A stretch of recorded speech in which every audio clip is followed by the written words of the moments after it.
เมื่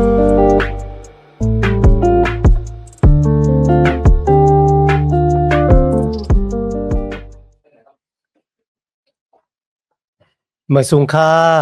พี่น้องผู้ชมยินเสียงใต้ตีนนับยำกุจอกูปา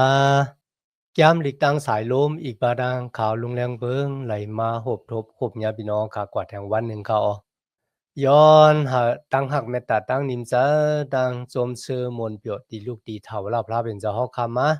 แต่อยู่ณจุดอาศักนะนาหอนาเฮินนนาติการงานของเฮาคากว่าหาเลวปลุกตั้งอ่องเมียงหางผาหางมันเสียกรรมค่ะในวันมื้อนี้เฮาค่ะเข้ามาในแกมโลมาคานเก่าค่ะนะในแกมโลมาคานเก่าแต่จากข้อที่1ดอกบ่ถึงข้อที่4เขาข้อที่1สลาปอลุเลยลาดไว้ว่าคาลาดลองหมันแม่นสิจะนะเจ้าคริสต์จอมหนังจากเฉพาะของข้าขามซักเสโฮมรวยกันดังค่ะข้อที่2ได้ลาดถึงตั้งตุกค่าขานเจออันใหญ่ลงค่ะที่มันมีต่อกลมิวอิเซลาเขาตาเสนะครับมันจะโจเก็บคำหนึ่งค่ะนะตาเสข้อที่3ก็เพราะว่ากลมิวอิเซลาตั้งจื้อจัดเจ้าคือติไลหับตั้งเกจอดคายินหลีปุนดาเดจุนตั้งเกจอดของข้าอาสาของข้าปุนดากลมิวอิเซลาตั้งจื้อจัดติไลหับตั้งเกจอดเป็นตั้งหักติจุนค่ะเนาะข้อที่4ครับกลมิวอิเซลาเนี่ยเขาเลยอาสร้างอาตานเป็นลูกของพระเป็นเจ้าเลยหับกติสัจจะติพระเป็นเจ้าในเขาก็เป็นเรื่องหลังนั้นครับแต่เจ้าค้านที่เก่ากว่านะครับนะติลัดถึงรองของกลมิวอิเซลาเป็นพันละอีกบาดังตั้งอันพระเป็นเจ้าเลิกเก็บเอาเขามาเฮยเฮ็ดจอมหนังอลูของพระเป็นเจ้าในคันนะอีกบาดังพระเป็นเจ้าเลิกเก็บเอากลต่างเจ้าคือจอมหนังความประลอแผดไหลหอดเท้าไว้ในปิงยับตะลานเก่ากันเนาะยามลงมาคาน1ตัวบ่ถึงคาน8ในคันนะมันเป็นความสั่งสอนครับเป็นความสั่งสอนที่จับแสงอันดังตั้งเกะชอดเขาคาน1ถึงคาน8มาถึงคานที่9ดอกบ่ถึง11ครับในซ้ำเป็นตั้งอันพระเป็นเจ้าปันอาขว้างอันอย่างเมียดให้คนต่างเจ้าคือเนี่ยมาหาบ่ตั้งเกะชอดมีดังอันผีไว้ว่าอันนี้เป็นคนมิวจูอันนี้เป็นคนต่างเจ้าคือในคันนะคาน12ดอกบ่ถึงคาน16ครับ ในซ้ำเป็นหลักถึงตั้งหักของพระเป็นเจ้าอีกบาดังตั้งอันตอบแทนขึ้นตั้งหักพระเป็นเจ้าลุยตั้งอันสักกับตูหับทํำนาการของพระเป็นเจ้าเขาเนื้อขั้น1ถึงขั้นที่8ในคันนะสลาโปลูเลยลาดถึงตั้งเกกช็อตเป็นเงาปืนตราคันนะก็ผู้สังบ่ไหนจึงก็ผู้ว่าโกนกูเจ้าคือในค่ะไลเสเลลูต่อหน้าพระเป็นเจ้าโลมาคาน3ข้อ23ข้อเนาะก็เพราะฉะนั้นครับพระเป็นเจ้าจึงแม่แฮนตั้งเกกช็อตไว้ปุนตากุนมิวจูก็ย่อมจะกุนมิวจูก็ย่อกันนะอันนั้นก็เลยตั้งอยู่มาตั้มจะในเจ้าเยซูคริสต์เลยตั้งอยู่มาตั้มจะในเจ้าเยซูคริสต์กันนานก้อยกันนะอันนี้เป็นโลมาคาน1ถึงคาน8เขาหรือฉะนั้นมันก็ค่ะเมื่อเขาอ่านในแกมโลมาในคันนะมันได้จับแสงกันดังจากเฉพาะของสลาปอลูที่มีต่อกลมิวจูอีกบาดังที่จับแสงกันดังศึกปืนของกลมิวจูยาก็ความสั่งสอนที่พระเป็นเจ้าอาบไว้ที่เขาคันเนาะคานที่8ค่ะเดี๋ยวค่ะที่ขาเห็นยาวกว่าในคันนะมันเสียงสุดลงดีตั้งเป็นแหน่งของโกนที่พระเป็นเจ้าเลือกเก็บมาหากเป็นโกนสื่อต่อยาก็มีมุนสเลคันเนาะมันบอกว่าก็ที่พระเป็นเจ้าเลือกเก็บมานั่นน่ะเป็นผู้ที่มีตั้งเป็นแห่งก้อยมกาค่ะนะเป็นผู้ที่มีตั้งสมซื้อมนเปียวในตั้งมุงทามองทาของตัวเจ้าเก่ายาก็ที่อเยใหญ่ที่สุดนั่นก็อมีสังตั้งทุกขะตั้งสมซื้อมนเปียวอานาตันโคเมียวละเซมว่าหมอมา เฮ็ดให้เราผาดยานกันตั้งหักของพระเป็นเจ้าเนี่ยเข้มได้ค่ะพี่น้องค่ะกุ้ยกับมือเข้ามาถึงขั้นที่เก่าเนี่ยค่ะนะสำหรับพวกลูกหลานเนี่ยเหมือนจังอ่าเขาตกซุมวางสำวางเปิงในจุดตา上ของเขาแล้วก็เฮ็ดให้เขาเหมือนจังมีตั้งเศร้าใจหมองใจจังหนังไหนกันนะที่จับแสงกันดังลองของกวนมิวอิศิลาเขากันเนาะ หรือสินั่นก็ครับเหมือนซึ่งเขามีตั้งป่องแจงแรงจะตอกกนต่างเจ้าคือดีมีตั้งวนจะใครจะตอกกนมิวจูกันว่าเมื่อเหลียวในหน้าเนี่ยพระเป็นเจ้าจื้อเจ้าของมันเจ้าก็ที่อยู่มาตั้มใจในจุยสุคริตเนี่ยออกกว่าข้อหมอกรัดตะรังเกจอดบันกุนดังกำผาโลกะก็เพื่อเรื่องหนังนั้นนะครับพระเป็นเจ้าตื่นเต็มจับแสงกันดังกุนมิวอิเซลาแทงยาวเนี่ย พี่น้องค่ะสลับว่ารู้เลยเตรียมไว้ในโลมาคาน11ข้อที่1ค่ะนะพระเป็นเจ้าแปดแปดโกนมิวอิเซลายาวห้าเนี่ยสลับว่ารู้แล้วจ้าพระเป็นเจ้าเลยแปดแปดเขาในวันเหมือนน่ะพระเป็นเจ้าตึกเลือกเก็บเอามาได้เป็นกวนมิวจูมาได้เป็นกวนต่างเจ้าคือเฮามาเป็นชื่อเจ้าของมันเจ้าเฮ็ดเฮาค่ะคุกจะเลยตำหมานเจ้าคาน15ค่ะนะ เมื่อมีรองดังหยับผืดปอบอกเป็นมากคันเนาะในตำหมานเจ้าคาน15ข้อที่13ถึง18ครับมีไว้จังหนังไหนครับไหว้เสียเขาลาดยาวกว่านั้นอยากกูปลาดเลยว่าพี่น้องเขาเอ้ยถ่อมเก่าเสกำสิมุนลัดในรองดังอันพระเป็นเจ้าเฮ็ดจึงหนังหือแลมาหลูด้วยกนต่างจื้อต่างคือปอกอ่อนตัง หนังหือกันนะเขานั่นตักนุกเอาเมียวโกนปุ่นหนามาสื่อเสียงมันเจ้านั่นย่อความโปรเพชตั้งหลายก็แมนกันตั้งลองตั้งในแหละแต้มไว้ในแก้มหลีกเลยว่าถ้าเวลาพระมีอมิงจำลื่นนั่นเก่าตักขึ้นมาแลแม่กูแม่เฮ็ดเฮินดาวิดเก่าตักขึ้นแต่ขึ้นตังอันล่มปังลู่แล้วแลเฮามันเขิงขึ้นเฮ็ดจังหนังนั้นแลก้นอันกึดอันแก่นตั้งหลายตักขึ้นมาหาเจ้าเถาลาพลาแลก้นต่างจื้อต่างคือกาอันไรห้องจอมหนามาจื้อเสียงเก่าจื้อนั่นตักปาพระเป็นเจ้าอันเฮ็ดเฮาลองตั้งจื้อได้ทางสามาเจมมือก่อจ้าโหปึงนั่นมีเปียติกไว้บอกนั่นก็มีตั้งอันเถียงกันคันว่าตราดังเกกยอดปูนดากวนด่างเจ้าคือเนี่ยเขารู้เลยครับทั้งเกกยอดจึงหนังหื้อเนี่ยตีน่ะอยากกูปเลยลาดว่าพระเป็นเจ้าเลยเปียติข้อท้าไว้ยาปูนดากวนกูกอกกูเจ้าคือเตมาหาเอาตั้งเกกยอดพระเป็นเจ้าห้องเอากุนจื้อจัดเจ้าคือหนึ่งมาเป็นของมันเจ้า ที่ในค่ะอยากกุบเลยลาดไว้ปีศาจลีนะว่าพระเป็นเจ้าตีห้องเอาโกนจุมหนึ่งให้เป็นของมันเจ้ามือพระเป็นเจ้าห้องเอาโกนจุมนั่นยาวมันเจ้าเตะให้จื้อเจ้าของมันเจ้าเนี่ย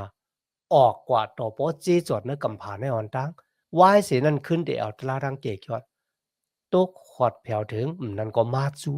โกนมิวอิศิลาแทงในเขาหลีป้าเจ้าคันนะพี่น้องค่ะ ลงมาคานหนึ่งถึงคาน8เนี่ยสลาโปลูเตสับแรงสร้างล่างรองของวูดาแปดตั้งเกกชอดเดียวก็ตั้งอันสุกปวดล่างเฮาเป็นกลมดจางลุยกุ่งกีซูของพระเป็นเจ้าจะก็ปือตั้งกำตั้งแก้วจะก็ปือตั้งหลู่ตั้งต้านของเฮาไหน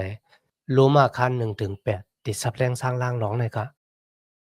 ก็ปือสังขละบ่เนี่ยจึงก็ปือว่าในกับป่านเฮาคันไหนคะแหละ ที่พระเป็นเจ้าเป้งโปเจ้านั่นก็ตั้งอยู่มัดในจุยสู้อันไหนก็คันนะที่พระเป็นเจ้าหับคำที่โกนเฮาคำมีคันนะมีสังมีกายคันลงปุณดาพระเป็นเจ้าเลือสิตั้งอยู่มัดในจุยสู้คริสก็เพราะฉะนั้นในวันมื้อนั้นก็ว่าโกนคนนั้นที่เป็นคนชื่อสัตว์เจ้าคือล่ะเพราะว่าเขามีตั้งอยู่มัดตามใจในจุยสู้เขาก็มาหับเอาเมตตากรุณาของพระเป็นเจ้าเหมือนจึงหนังเฮาไลในเขาโลมาคันที่9ตัวบ่ถึง11ในคณะเต็มเลยลาดถึงโหคอที่จับแสงอันดัง ตั้งอยู่มัดของลูกล่างตะเปเจ้าว่ารู้ไรเฮ็ดจังนั้นนะก้นที่อยู่มัดรู้ไรเฮ็ดจังไหนไรลาดถึงร้องนะกุ้ยกาลาดถึงกาปานลื่นสุดว่าพระเป็นเจ้าตื่นเต็มเปแปดก้นมิวอิเซลาค่ะในคันที่เก่าค่ะเขาก็ติไรหันลองตั้งตีจับแสงกันตั้งอันพระเป็นเจ้าไรท่ามนาการมันเจ้าต่อก้นมิวอิเซลากาก่อนป่วนขึ้นปาหลังมาจึงหนังในคันที่10เขาขาซ้ำติเลยหันตั้งอันพระเป็นเจ้าตึกขาเฮ็ดสังอยู่ในตรงวงเกกลางกวนมิวอิเซลาในคัน11ค่ะนะในอนาคตพระเป็นเจ้าตีเฮ็ดลองตั้งอีสังต่อกวนมิวอิเซลาในเก่าตีลำลองอาเย่ใหญ่ที่สุดค่ะนะตั้งอันพระเป็นเจ้าเฮ็ดสร้างนาการมันเจ้าในตรงวงเกกลางกวนมิวอิเซลา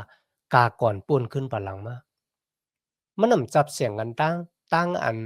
กวนจื้อจัดเจ้าคือในเป็นกวนหลีเป็นกวนลักแหลมกุ้ยกะมันเป็นตั้งหักเมตตาของพระเป็นเจ้าที่มีต่อกวนมิวอิเซลากุ้ยเหมือนกันในวันเหมือนไหนกันนะที่มีต่อกวนกูเจ้าคือต่างกี้สู่พระเป็นเจ้าในหลวงในค่ะกำในค่ะได้อ่านจำรู้มากคานเก่าข้อที่1ถึง4ครับเจออันหู้ตูเก่าขามซักเสภายเก่าลุยกันตั้งวิ่งเงินอันมดจังเจ้าอยู่เสียแลเกายังอ่ำป้ามูสาแลลาดอันเจือนจะภายหน้าเจ้าคริสจัมเกามีดังอันเจ้าเล็กหน้าลงล้างอ้อตั้งอันหยับใจผืดใจอ่ำถัดเสปอกอ้อลองมันจำก็เปิดพี่น้องเกาอันจอมกันหนังจัดตีเป็นชื่อคือเก่าชื่อนั่นแหละเกามีเจอเฉพาะทานบอกเขาผัดยานกันตั้งเจ้าคริสแลขามตั้งกินตั้งวาอ้อเขานั่นเป็นคนอิสราเอลแลจับแสงกันตั้งอันยองไว้เนอาลาลูก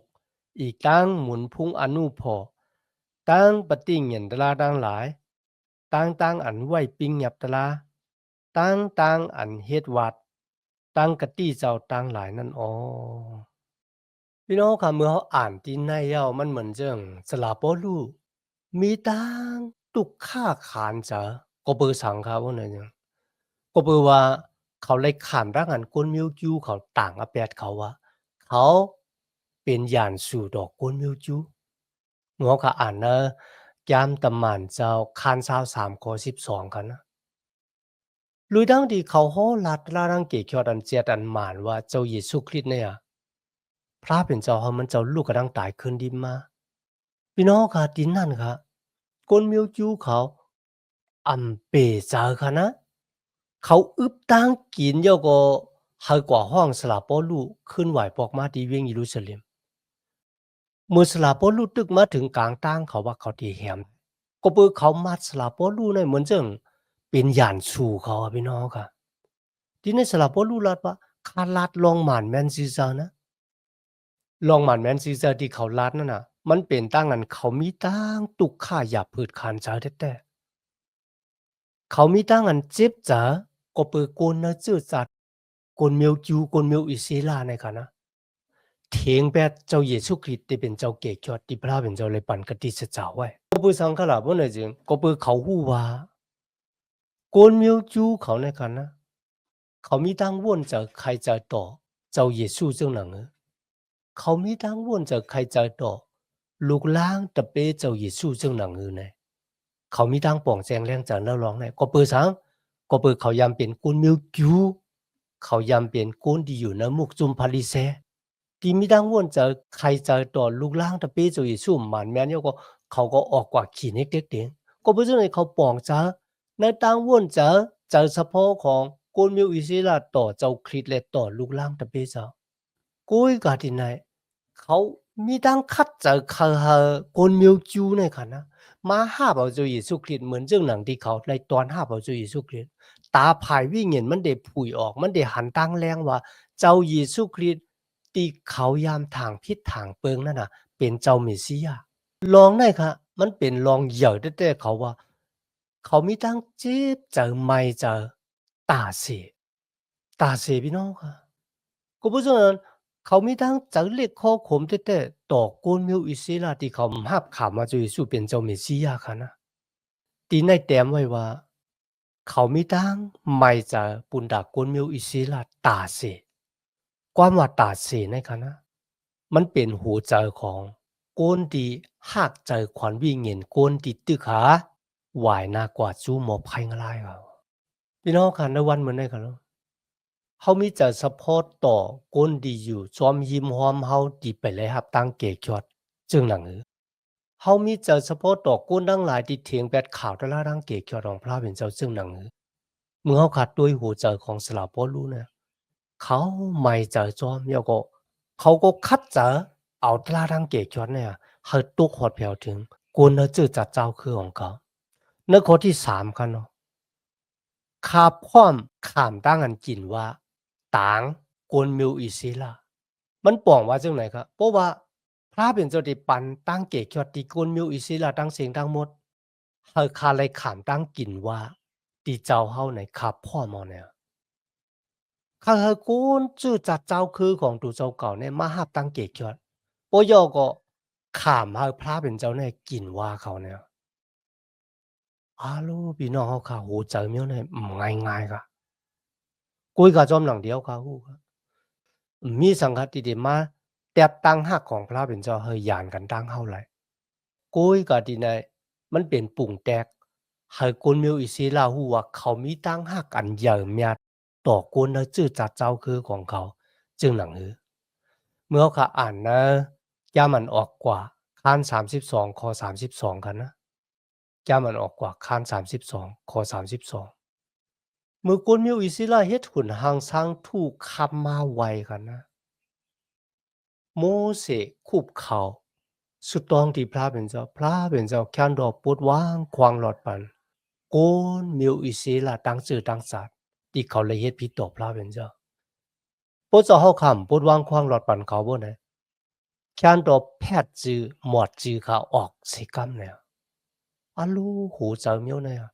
มันเป็นหูเจ้าที่เต็มด้วยบาตังตั้งหักเมตตามันปองว่าเขาพร้อมค่ะปุณตาเดจุนอาสาของดูเจ้าเก่าจะจุนอาสาก้อยค่ะนะตัวหนังตั้งเกจอดของดูเจ้าเก่าเนี่ยเขาพร้อมค่ะทอกลวยนาของพี่น้องปุณดาเขาเดไหลมาหูจักพระเป็นเจ้ากำในเฮาคำมาถึงข้อที่4ค่ะนะสลับรู้ว่าโกนมิวอิซิลาเนี่ยเขาเป็นโกนของพระเป็นเจ้าโกนของพระเป็นเจ้าเนี่ยมีอักขว้างไอเยอันเยอะเมียดน้ำแต่ว่ามันบอกว่าที่โกนมิวอิซิลาไหลหาบกันนะเป็นโกที่ไหลขามเอาอักขว้างไอเยอันเยอะเมียดน้ำแต่ว่าอันที่หนึ่งค่ะที่ในเลยเตรียมไว้ว่าไหลอักขว้างตั้งอันเป็นลูกของพระเป็นเจ้าในข้อที่4ค่ะนะ เป็นชื่อจัดเจ้าคือกูนในกัมพาโลก็ชื่อจัดเจ้าคือเหลียวตีพลาเป็นเจ้าเลือกมาเป็นโกนของมันเจ้าฮัลโหลพี่น้องค่ะอันเนี้ยมันเป็นอขว้างไอเยที่ใหญ่เมียดเลยใหญ่หลงเต้ๆว่าๆในคันนะอันที่สองคันนะเขาเลยหันตั้งใหญ่เมียดอันนั้นมีที่สุดที่เสียงของพระเป็นเจ้าแต่จะเอาป้าเขาออกเมืองอียิปต์มาอยู่ในถึงแรง40ปีแล้วก็เข้ามาอยู่ในแหลนลินกติสจา ข้าวดัง3 ปาก 4 ปากปีคะนะมีโกนจื้อจัดเจ้าคือเหรอดีไลอักขว้างไอเยอันเหย่อเมียดเหมือนเจ้าหนังเขาจอมหลังเดียวขาหันกันนะคนเมืองขนาอ่านวัดปอดเมืองอาชาก็เย้าคะนะกำนำอะตีไวหุ่นหางสร้างทู่ไวคุณพีคุณโสงกันนานกุยกับกวนมิวอิเซลาเนี่ยไลอักขว้างไอเยอันเหย่อเมียดฮู้จักพระผู้เหย่อเมียดและสูงสุดที่ผ่านสร้างเฮ็ดเป็นภาคกลางเฮาและลินเมือง อู้เปิงกำพาโลกาจะแก้วเวลามนุษย์สัตวะเคืองเปิงการมีดังเสียงดังลงลวยอาณาตันคู่ของมันเจ้าสู่เหลียวป้าเหลียวเป็นเจ้าเกคยอดเป็นเจ้าวันจีอย่างตะล่าเนี่ยพี่น้องค่ะมีจื้อจัดเจ้าคือเหรอมีอะขว้างไอยีอันเยอะเมียไลหู้จักพระเป็นเจ้าไลหันพระเป็นเจ้าไลยินเสียงพระเป็นเจ้าก็บ่จังได๋สละบ่รู้แล้วว่าโกนมิวอีศิลาเนี่ยเขาเลยอะขว้างไอยีอันเยอะเมียนำแต่ว่า เป็นลูกของพระเป็นเจ้าได้หันตั้งอย่ามีอันมิติสุติเสียงของพระเป็นเจ้าเลยหาบเอากติสัจจะของพระเป็นเจ้า ที่ปันไว้ที่อับราฮัมว่าเขาได้ก่อตั้งปกตั้งชื่อจัดเจ้าคือเหมือเจ้าคืออย่าแทงเจ้าคือหนึ่งในกัมพาโลกาเนี่ยมาดังอับราฮัมก็เป็นเช่นนั้นเขาได้ให้แลนดินคานาอันเป็นอมวยลูกหลานของมันก็เป็นเช่นนั้นเขาได้ให้เจ้าเกศยอดเกิดมาในชื่อจัดเจ้าคือของมันก็เป็นเช่นนั้นค่ะพระเป็นเจ้าปันก็ที่สัจติโมเสสว่าเขาได้ปันปโลแผดป้าหนึ่งเหมือนโมเสสพวกคุณก็เลยเถียงแบบก็นั่นที่เลยคำดังนั้นแตบออกเนื้อจืดจัดเจ้าคือมิวอิสิละปันก็ที่สัจติเจ้ามุนเจอคุณเอาคำดาวิดแทงว่าเนื้อจืดคือของดาวิดเนี่ยที่เป็นผู้ที่นั่งเนื้อปลังดาวิด10 กว่ามีวันสุดวันเสียงเจ้าเยซูคริสต์มาตายเอาลูกกำลังตายขึ้นดินมาเป็นก็ที่สืบมาเนื้อจืดเงินไขของเจ้ามุนเจอคุณเอาคำดาวิดก็เพราะฉะนั้นเขาเป็นจืดคือดีไล่หับกติสัจจาไล่หันกติสัจจาพระเป็นเจ้าอ่อมอย่างกุ้ยก็เขาเทียงแบบเจ้าเยซูคริสต์ลูกเจ้าเนี่ยมันเหมือนจึงเป็นก้นตาบอดกว่าแบบสลาปอลูจึงไม่เจอขี่เจอจอมเขาไม่เจอกันนะใครเขาเลยมาหาบ่ตั้งเกียรติเขาปูดลายตั้งวนเจอเหมือนเจ้าหนังที่สลาปอลูยามีตั้งวนเจอต่อเจ้าเยซูคริสต์ก็มันตั้งเขาก้นมิวอิสราเลยขำตั้งอันแรกเลยอันที่สี่เขาเลยหับปิ้งหยับตลาพระเป็นเจ้าปิ้งหยับตลา10 ปานั่นกันนะอีกป้าดังทุ่งพิงตลาเครื่องปลูกโซเพราะว่าเฮ็ดวัวระแปดหลู่เลยผิวระแปดซึ่งหนังหือมีปิงหยับตะลามีเครื่องปลูกโซปุนดาเดมีดังศึกสำจำใจจอมพระผู้หมดจังข่าวสารหมายที่5เขาฮู้จักล็อกลายตั้งอันเฮ็ดวัดกูกวายพระเป็นเจ้าในซุ่มเถียงเฮือนคำนั้นหลู่เลยเฮ็ดวัดกูกวายพระเป็นเจ้าซึ่งหือหลู่เลยหลู่เครื่องปลูกโซซึ่งหือปุนดาเดเลยเข้าจำพระเป็นเจ้าอันที่6ค่ะกติสัจจะตั้งอันพระเป็นเจ้าปันกติสัจจะว่าเตหะเจ้าเมสสิยามาเกิดในชื่อเงินไขของกวนมิวอิสราทั้งหลายพี่น้องค่ะในเป็นอักขว้างไอเยตีอย่างเมียติพระเป็นเจ้าปันกวนมิวอิสราเขาเมื่อเขาก็อ่านแต่จะเอาข้อที่1โดยบ่ถึงข้อที่4เนี่ยเขาคาไลหันหูเจอของสลาโปลูเนี่ยเขามีตั้งไม่ใจจอมวิญญาณของกวนมิวจูดีมไปแล้วครับตั้งเกกยอดในวันเหมือนนั้นเขาก็เป็นคนใต้เนี่ยเขาเลยรับตั้งเกกยอดย่อจงเขามีหูเจอดีไม่ใจจอมพี่น้องใต้ดิมเลยรับตั้งเกกยอดดิมไปหูจักพระเจ็ดพระมานตีตึกหัดตกอยู่ตะอาณาของบูดาเปสต์ตะอาณาซาตานมานาและตามมาเป็ดในหมอภัยงไรจงเขาค่ะหมอไม่เจอขี้เจอจอมเขาอันไหนเขาค่ะหลู่เลยวนเจอใครเจอเขานะในวันเหมือนในเขาค่ะหลู่เลยสุดต้องปุนดากวนดีไปเลยมาหาบ่ตั้งเกกยอดเขาขาหักเขาลุยตั้งหักที่มีตั้งอันจุนเหมือนเจ้าหนังสลาปอลูเขาเนาะซ้ำแทงลองหนึ่งเขานะเขาขาหลู่เลยหันกาขันกุ่งเกจูของพระเป็นเจ้าที่เขาขาเลยหับมากุ่งเกจูของพระเป็นเจ้าอย่างแม่นนะเขาขาหลู่เลยอสักลิบอยู่เห็นหูจักอโลพระเป็นเจ้าเฮ็ดจอมหนังอโลมันหับขามเฮาอโลของพระเป็นเจ้าอ้อมอย่างในจุดาศักดิ์ของเขาค่ะลุยตั้งอันอิงปึงตันโควิเงินหมดจังของพระเป็นเจ้าหรือเสนั้นกาค่ะอำว่าโกนมิวอิสราเขาเนี่ยเถียงแบบเจ้าเยซูคริสต์กุยกะกติสัจจะของพระเป็นเจ้านั้นได้ตกซุ่มกันนะพระเป็นเจ้ายังตึกเหตุการณ์มันเจ้าในเกกางตั้งตกซุ่มของคนมิวอิสราที่เถียงแบบเจ้าเยซูคริสต์ปุนดาเดเอากุ่งเกจูของมันเจ้าโตขอดเพียวถึงคนกูเจ้าคือในกัมพาโลกาลงเลยมาดังเจอเจ้าของมันเจ้าตั้งหักติขามจุนโหจะติมีตั้งไม่ใจต่อก้นที่ไปเลยหับตั้งเกกยอดอันนั้นมันเป็นตัดสิของก้นที่หูจักเจ้าเยซูแต่เขาตั้งเกจูพระเป็นเจ้าในวันเหมือนนั้นที่พี่น้องเขามาเห็นแกมลีกว่าจอมกันตัวบ่ถึงกิ่งเขาขาสุดเสียงกว่ากันเนาะย้อนหาตั้งสมซื้อมนต์เปียวตั้งนิมเจ้าตั้งหักเมตตาอันเดียวเม็ดของพระเป็นเจ้า นะเจ้าเยซูคริสต์โตขอดเปียวถึงเฮาคากว่าหังเผอหังมันสิกำคาเมื่อสูงค่า